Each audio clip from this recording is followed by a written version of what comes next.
آداب ناظرین، روز نیوز میں آپ کا خیر مقدم ہے۔ میں ہوں آپ کا میزبان مسعود احمد۔ آئیے جلدی سے دیکھتے ہیں آج کی سپیڈ روز news. U P S C 2023 کے نتائج جاری، 50 مسلم امیدوار کامیاب، گزشتہ سال کے مقابلے بہتر مظاہرہ، نوشین کو نواں رینک۔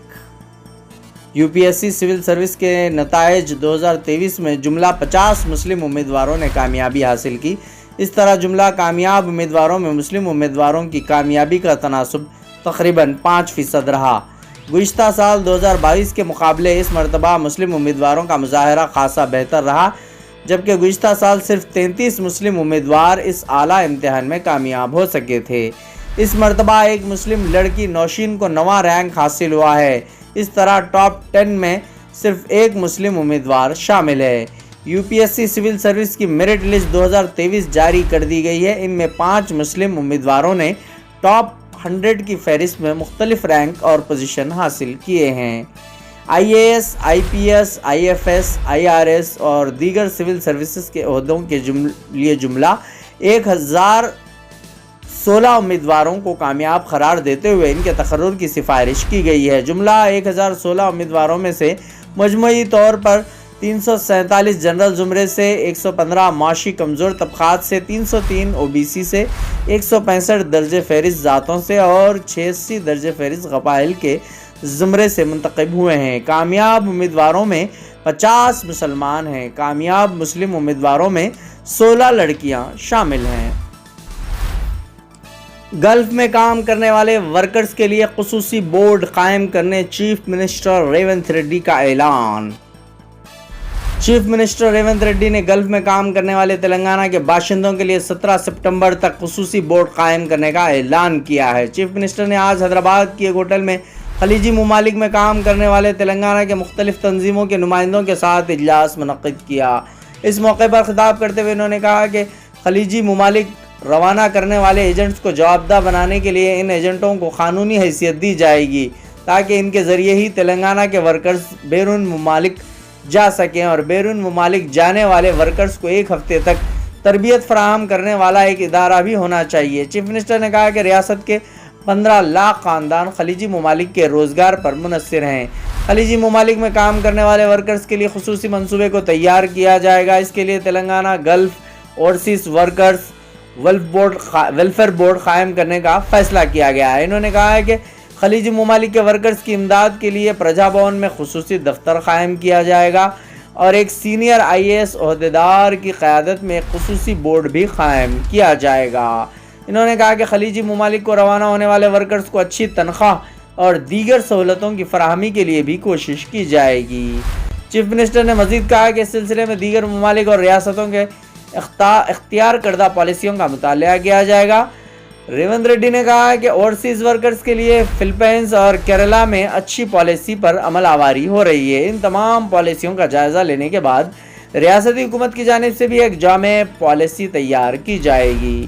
انہوں نے کہا کہ خلیج میں مرنے والے ورکرز کے اراکین خاندان کو 5 لاکھ روپے مالی تعاون کا بھی فیصلہ کیا گیا ہے۔ اس اجلاس میں مکہ مکرمہ میں خدمات انجام دینے والے جناب اکبر، قطر میں خدمات دینے والے جناب خواجہ نظام الدین اور حیدرآباد کے معروف صحافی میر ایوب علی خان بھی موجود تھے۔ سیما حیدر کو سچن سے شادی کرنے پر نوئیڈا کی عدالت نے دی نوٹس۔ نوئیڈا کی ایک عدالت نے پاکستان کی سیما حیدر کو نوٹس روانہ کیا ہے، جس نے غیر قانونی طور پر ہندوستان میں داخل ہو کر نوئیڈا کے سچن سے شادی کی تھی۔ پاکستان سے تعلق رکھنے والے سیما حیدر کے پہلے شوہر غلام حیدر نے حال ہی میں اتر پردیش کے نوئیڈا کی فیملی کورٹ سے اس معاملے کو رجوع کیا تھا اور دعویٰ کیا کہ ان کی شادی باطل ہے۔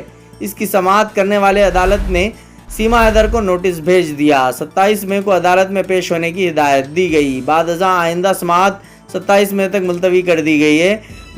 معلوم ہوا ہے کہ سیما حیدر کے پہلے شوہر غلام حیدر نے الزام لگایا ہے کہ نوئیڈا کے شخص سچن کے ساتھ ان کی شادی باطل ہے، جس کے پیش نظر غلام حیدر نے ایک بھارتی وکیل کی جانب سے نوئیڈا کی فیملی کورٹ میں درخواست دائر کی۔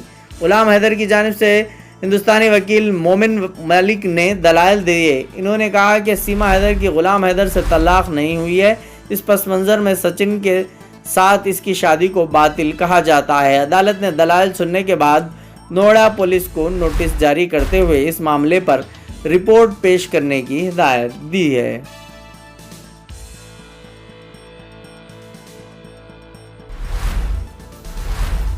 حیدرآباد کے پرانے شہر میں نوجوان کا قتل۔ حیدرآباد کے پرانے شہر میں قتل کی واردات پیش آئی۔ ذرائع کے مطابق محمد خلیل نامی نوجوان اسد بابا نگر کشن باغ میں رہا کرتے تھے۔ کل رات جھگڑے کے بعد ان پر 4 افراد نے تیز دھار خنجروں سے حملہ کر کے ان کا قتل کر دیا۔ اطلاع ملتے ہی ڈی سی پی ساؤتھ زون سائی چیتنیا نے مقامی واقعے کا معائنہ کیا۔ انہوں نے بتایا کہ زخمی کو علاج کے لیے ہاسپٹل منتقل کیا گیا جہاں وہ جاں بحر نہ ہو سکا۔ نعش کو عثمانیہ جنرل ہاسپٹل مردہ خانہ میں محفوظ کروا دیا گیا ہے اور پولیس CCTV فوٹیج کا جائزہ لے رہی ہے تاکہ ملزمین کی شناخت کر کے انہیں گرفتار کیا جا سکے۔ مقتول کے خاندانی ذرائع کے مطابق جھگڑے کے بعد نوجوان اپنے والد کے ہمراہ پولیس اسٹیشن میں شکایت درج کروانے کے لیے جا رہا تھا کہ اس پر حملہ کر دیا گیا۔ مزید تحقیقات جاری ہے۔ چھتیس گڑھ کے کانکیر ضلع میں انکاؤنٹر، 29 ماویسٹ ہلاک۔ چھتیس گڑھ کے کانکیر ضلع کے ہپٹولا جنگل میں منگل کو پیش آئے انکاؤنٹر میں 29 ماویسٹ ہلاک ہو گئے۔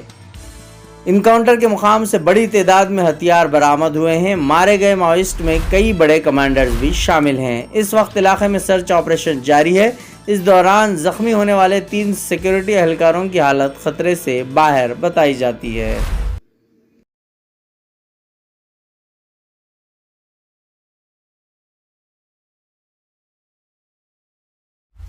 آن لائن سروس کے لیے کہیں اور جانے سے پہلے ایک دفعہ نیو روز انٹرپرائزز چلے آئیے، جہاں بڑی ہی عمدگی اور تیز رفتاری سے سبھی آن لائن سروسز انجام دیے جاتے ہیں۔